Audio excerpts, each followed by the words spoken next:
সর্বোচ্চ চেষ্টা করার পরেও দেখবেন, সর্বোচ্চ চেষ্টা করার পরেও দেখা যাবে দিন শেষে আপনি অপরাধী হয়ে বসে আছেন। আর আমি একটা লেকচারে বলেছি না, পুরুষ মানুষ বোকা।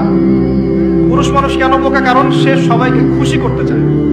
সে চায় মা সুখে থাক, বোন সুখে থাক, স্ত্রী সুখে থাক, যদি আরো স্ত্রী থাকে ও সুখে থাক, সন্তানরা সুখে থাক, সবাই ভালো থাক।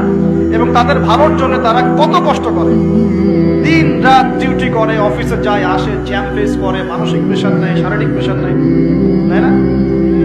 অথচ এই কষ্ট কিন্তু মহিলারা বোঝে না। বোঝে? সবাই বোঝে না। আছে অনেক ভালো স্ত্রী আছে, কিন্তু সবাই কিন্তু বোঝে না। মনে করে যে পুরুষ মানুষ মনে হয় ভোগবাদী, খালি মেয়েদেরকে ভোগ করতে চায়। অথচ অথচ সবাইকে সুখে রাখার এই চেষ্টায় একজন পুরুষ দিন শেষে নিজেই সুখী হয় না। বহু পুরুষ শেষ বয়সে গিয়ে একাকিত্বে ভোগে, একা হয়ে যায়। এই জন্য বলছি, ফ্যান্টাসি বাদ দেন। ফ্যান্টাসি বাদ দিয়ে হালাল রিজিক হয়েছে, একটা নেককার পরহেজগার মেয়ে দেখে বিয়ে করে ফেলেন। ব্যাস, তাকে নিয়ে দুনিয়ার ছোট্ট জীবনটা কাটিয়ে দেন, আর জান্নাতে তো হুট করে অপেক্ষা করছে।